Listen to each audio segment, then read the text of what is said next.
Reflections. New Testament many images are attributed to Jesus. For example, Jesus the Good Shepherd, Jesus the Judge, Jesus the Sacrificial Lamb, and we also have the image of the Lord as Christ the King.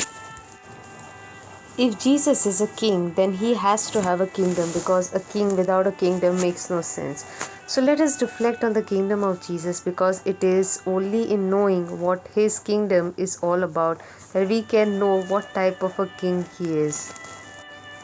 In the Gospel reading, Pilate says, Jesus, are you a king? Although Pilate questions Jesus about his royal status, that is, Pilate wants to know if Jesus is a king, Jesus does not speak of himself but only about his kingdom.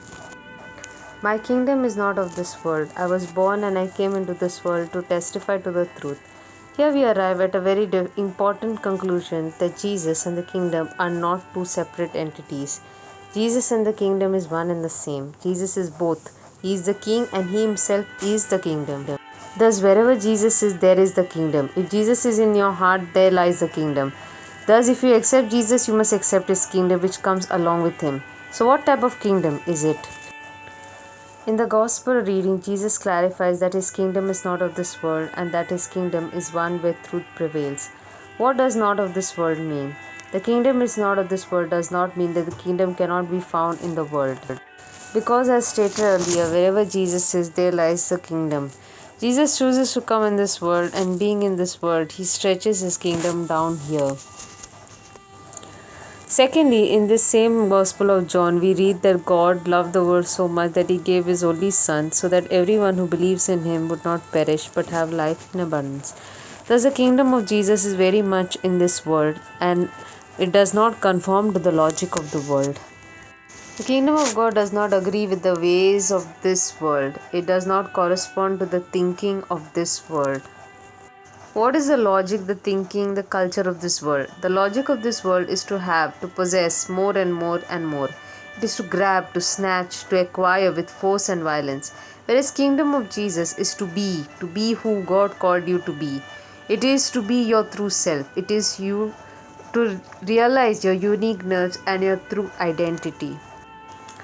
The logic of this world deceives us from the truth and attracts us more towards power, authority, money, lust, and so on. To attain all these, we have to put up false image of self, untrue appearance of self, etc. In this logic of the world, we can never be satisfied of who we really are, and we will always want to be someone else. The kingdom of Jesus follows another logic, another type of thinking. In his kingdom, you are invited to discover the truth of yourself in all honesty and to live life abundantly. We know the story of Saint Francis Xavier. Before his conversion, he followed the logic of the world, acquiring fame and glory and power for himself.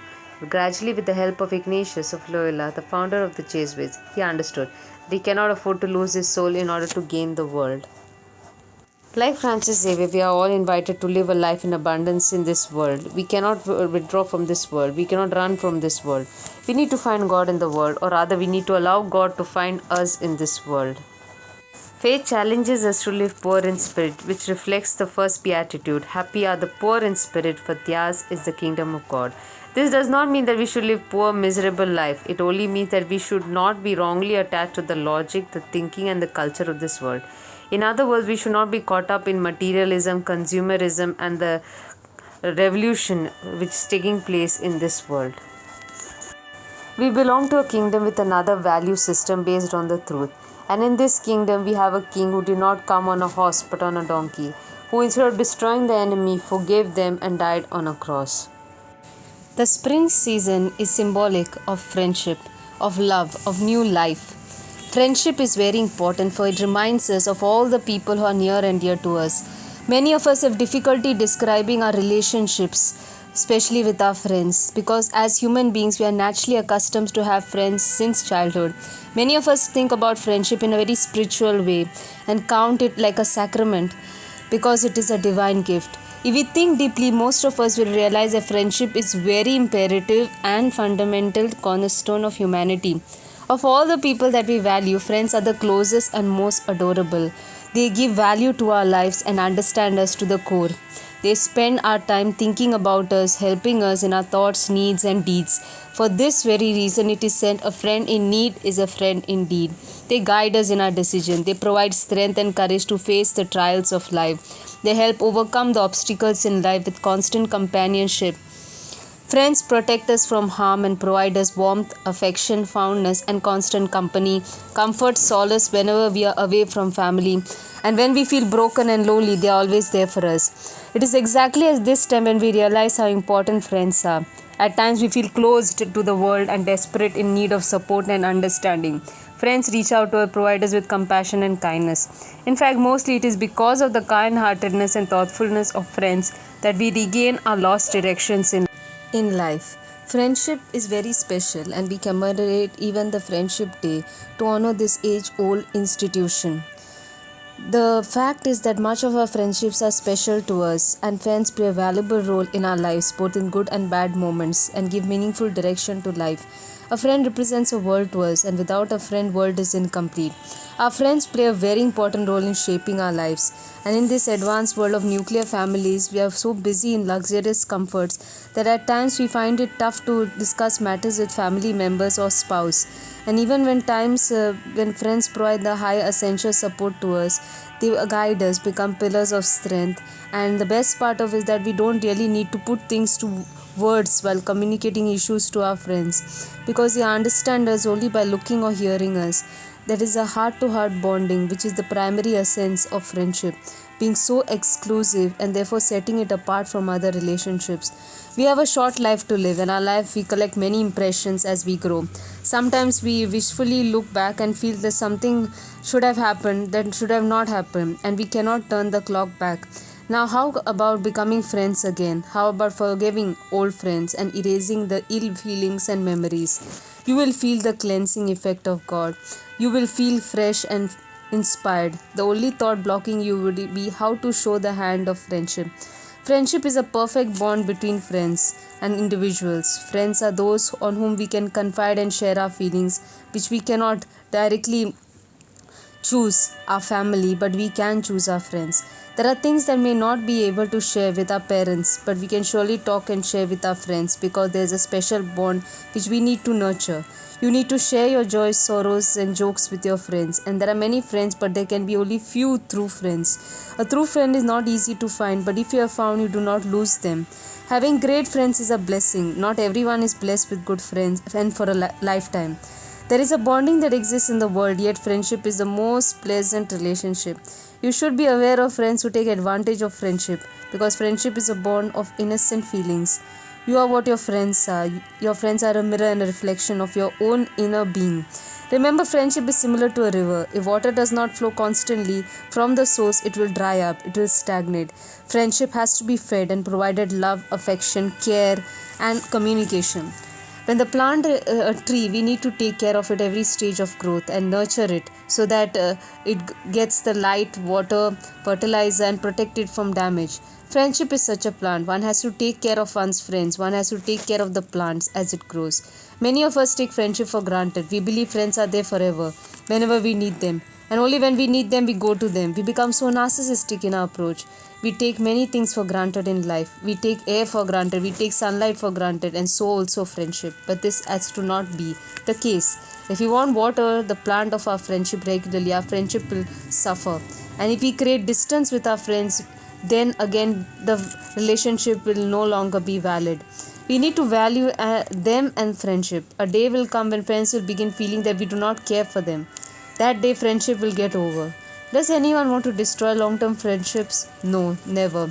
The more you value people and friends, the more they'll care about you, the more they'll be with you. And you can have best friends, but treasure them a lot. Really, you can't express how completely captivated we are with this topic.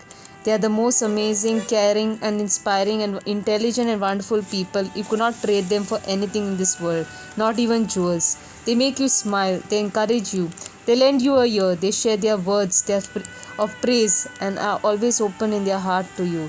Friendship is a golden thread that ties the hearts together. For friendship helps us to bring peace and positivity into the globe, a great reason to celebrate. Long live friendship, long live our friends.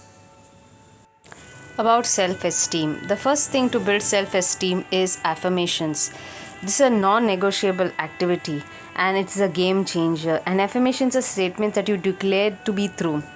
I am always the best decision for myself. I am in charge of my life. My confidence in myself grows more and more every day. My confidence is constantly increasing, and so on.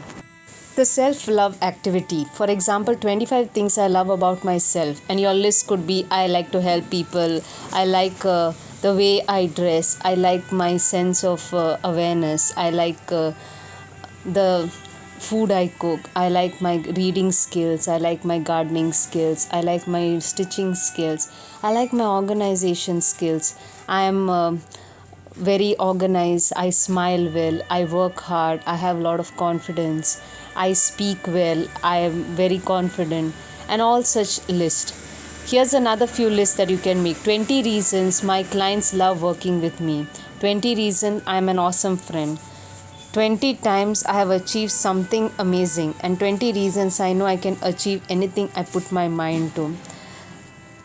For an example, I will only consider 5 reasons. 5 reasons my clients love working with me could be my confidence, my empathy, approachability, kindness, and happiness to meet them. The 5 reasons I'm an awesome friend is because I remember them, I cherish them, I keep track of their lives. I also am happy for them. I take time for them. Then the 5 things I've achieved something amazing. I have managed to complete all the courses which I have started. I have managed to be consistent in the groups I am. I have also achieved a lot of self-awareness. I have also achieved traveling to places where I wish to travel. And I have also done a lot of self-healing and growth. 5 reasons I know I can achieve anything I put my mind to, because I have achieved academic success. I have also achieved physical healing. I have also been very consistent in what decisions I take. I have also been quite aware of whatever I do, and I have been able to put my mind to things which I love and organize myself. Exercising or jumping up and down is a favorite important activity to pump up blood and energy flowing through your veins, and this helps to boost confidence. So take time, jump up and down, play music and dance, and let the energy boost. There is another interesting thing we can do is making a feedback folder on the desktop, on the phone, on the Dropbox or Google Drive, and fill it with all screenshots of comments, messages, testimonials, anything anyone has ever said that makes you feel good. You could even print off the screenshots and create a physical awesome things people say about me jar.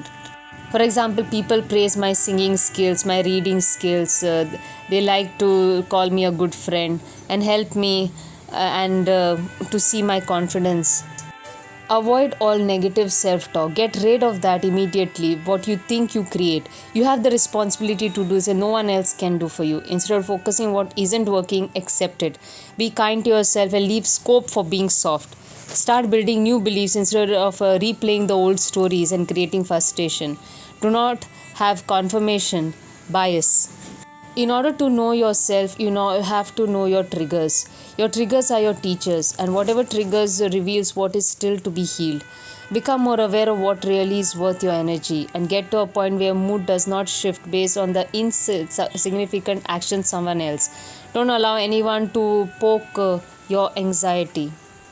Body language practices. Smile, smile, smile often. Make proper eye contact. Stand straight. Avoid fidgeting while talking to people, and lean forward and talk and show your interest in listening to the other. The 5 C's of effective communication. First is clarity. Make sure the goal you wish to reach is clear and keep your message simple and easy to understand. Have concreteness. That is, ensure that all the important details and facts mentioned, but that nothing deters from the facts of your message and the focus. Have correctness. Communication should be accurate and should not be grammatically and factually wrong. Conciseness. Be short and to the point. Avoid repetitions, unnecessary words, and include only relevant material. Have a lot of courtesy and approach your audience in a very friendly and courteous way. Avoid the use of passive aggressive tones while communicating, but be very open and honest. The 3 V's of image management is your image is a collection of the external messages that you convey unintentionally and or intentionally about your inner self through your appearance, action, speech, and lifestyle.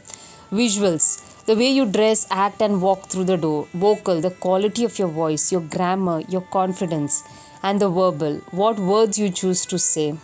So, if we focus on all these aspects, we will surely build our self confidence and be better people in life.